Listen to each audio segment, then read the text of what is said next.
வணக்கம். உங்களுக்காக செல்வராஜ். இந்த பதிவு ஒரு பயிற்சி நோக்கத்துக்காக மட்டும் கொடுக்கப்படுது. அதனால தயவுசெய்து ரெக்கமெண்ட் எடுத்துக்காதீங்க. பயிற்சிக்கு மட்டும் பயன்படுத்துங்க. வாங்க சேனலுக்குள்ள போலாம். இது நம்மளுடைய யூடியூப் சேனலுங்க.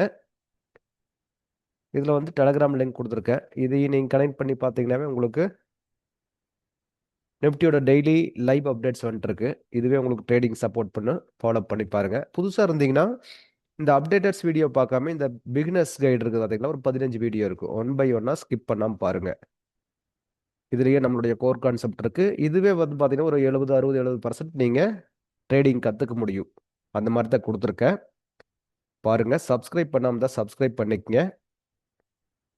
ஆல்ரெடி ட்ரேடர்ஸ்னா இந்த தவறாமல் பார்க்க வேண்டிய பாருங்க. இதுலயே வந்து நம்ம கான்செப்ட் முழுமையா இருக்கு. இது பிராக்டிஸ் பண்ணாவே போதுமானது. வாங்க சேனலுக்குள்ள போலாம். இன்னைக்கு நிப்டி என்ன நடந்ததுன்னு பார்ப்போம். பார்த்தீங்கன்னா 1 ஹவர்ல ஆல்ரெடி நான் மார்னிங் இதான் கொடுத்துருந்தேன். இந்த 2 ரெசிஸ்டன்ஸ் ஒரு சப்போர்ட் கொடுத்துருந்தேன். இன்னைக்கு காலையில ரெசிஸ்டன்ஸுக்கு கீழே ஓப்பன் ஆகி மார்க்கெட் இங்கே க்ளோஸ் ஆயிருந்தங்காட்டி இது சப்போர்ட்டாக தான் இருந்திருக்கு காலையில். கீழே அதுக்கு கீழே எனக்கு கேப் டவுனில் ஓப்பன் ஆனங்காட்டி மறுபடியும் வந்து ஆட்டோமேட்டிக்காக மேலே மூவ் ஆயிருக்கு. மேலே மூவ் ஆனது என்ன பண்ணியிருக்கு, அதே ரெசிஸ்டன்ஸை போய் டச் பண்ணிட்டு கீழே வந்துருச்சு. இதுதான் காலையில் நான் வந்து டெலிகிராமில் கொடுத்துருந்தேன்.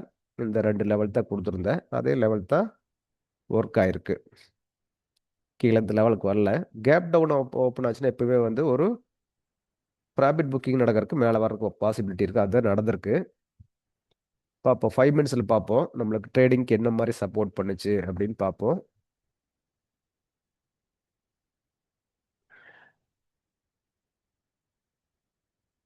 நேத்து வந்து பாத்தீங்கன்னா அப்படியே லட்டு மாதிரி கீழே கொண்டு வந்தாங்க. கொஞ்சம் கொஞ்சமா அந்த ஹைவே பிரேக் பண்ணாம கொண்டு வந்தா. இன்னைக்கு என்ன பண்ணியிருக்கான்னு கவனிச்சு பாருங்க.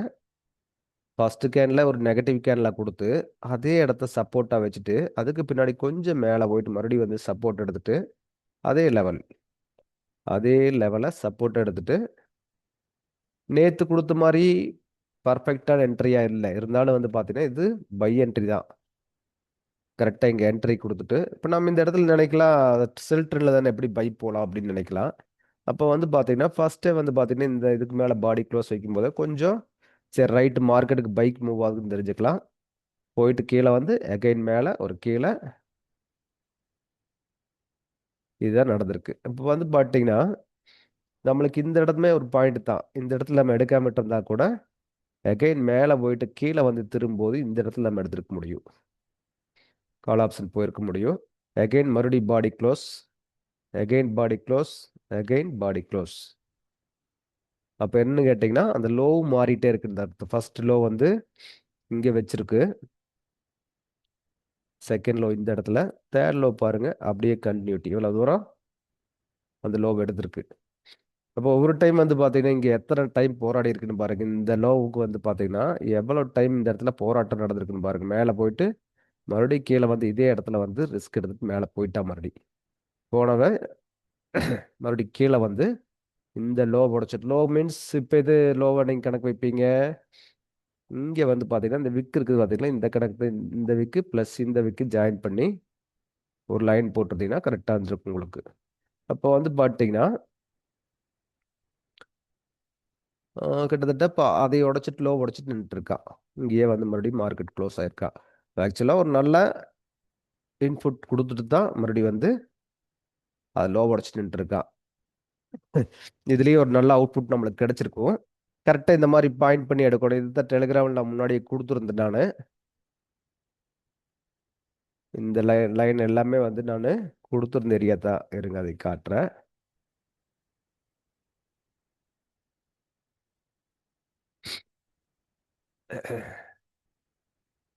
இந்த இடத்துல ஒரு லைனு, இது அடுத்து இந்த லைனு, கரெக்டுங்களா? அப்படியே மேலே வந்து பார்த்தீங்கன்னா அப்படியே ஹை உடைச்சிட்டே போயிட்டு இருந்துக்கிறான். இதையும் வந்துட்டு மார்க் பண்ணியிருப்போம்.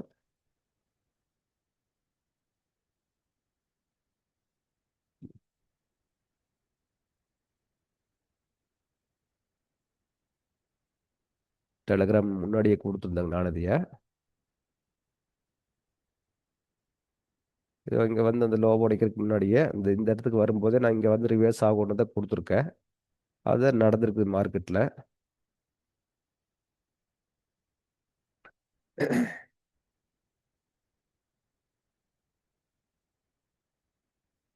பாருங்க கண்டினியூவா அந்த இடத்துல தான் ரொம்ப நேரம் டச் பண்ணியிருக்கு. மறுபடியும் போய் அந்த ஹையை மறுபடியும் இருக்கா உடஞ்சிருக்கு.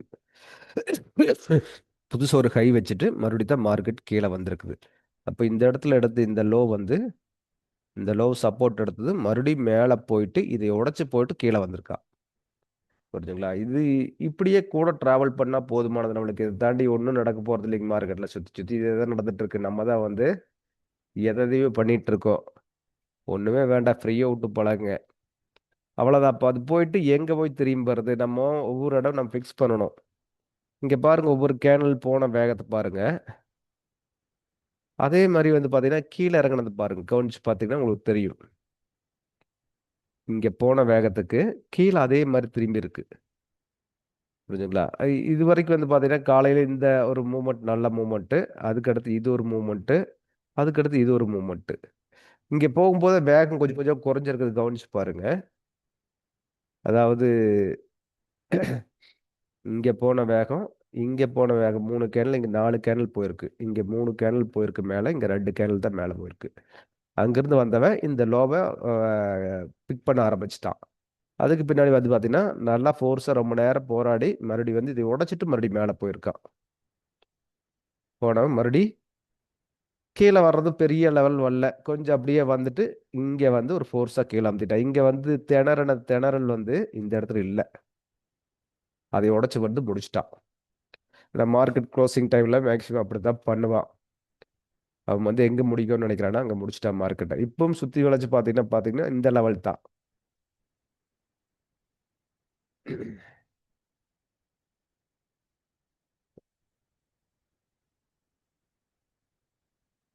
இந்த லெவல் தான் வந்து அவன் முடிச்சு வச்சிருக்கான். அதாவது ஒரு லெவல் விட்டோன்னே அடுத்த லெவலுக்கு வந்து முடிச்சிருக்கான். இந்த லெவலை விட்டுட்டு அடுத்த லெவலில் வந்து மார்க்கெட் ஸ்டாண்ட் ஆயிருக்கு. பார்ப்போம் நாளைக்கு என்ன நடக்குதுன்னு பார்க்கலாங்க. ஏன்னா இன்னைக்கு நாளைக்கு நடக்கிறது எதையுமே ப்ரெடிக்ட் பண்ணுற அளவுக்கு இல்லை மார்க்கெட்டு. ஏன்னா சுச்சுவேஷன் அப்படி இருக்குது. வார், யுஎஸ் ஈரான் வார் தான் இதுக்கு காரணம். அதனால நிதானமாக பாருங்க. இப்படித்தான் மார்க்கெட் போகுன்னு மட்டும் தெரிஞ்சுக்கங்க. மார்க்கெட் ரன் ஆகும்போது, ஓப்பன் ஆகும்போது கூட டிராவல் பண்ணி பழகினா போதுங்க. அழகா வந்து எக்ஸிட் ஆகிக்க முடியும். புரிஞ்சுங்களா? கரெக்டாக ட்ரேட் இப்படி எடுத்து கட்டமைச்சு பழகிக்கங்க. எளிமையாக இருக்கும். அடுத்த ஒரு வீடியோவில் மறுபடியும் நம்ம சந்திப்போம்.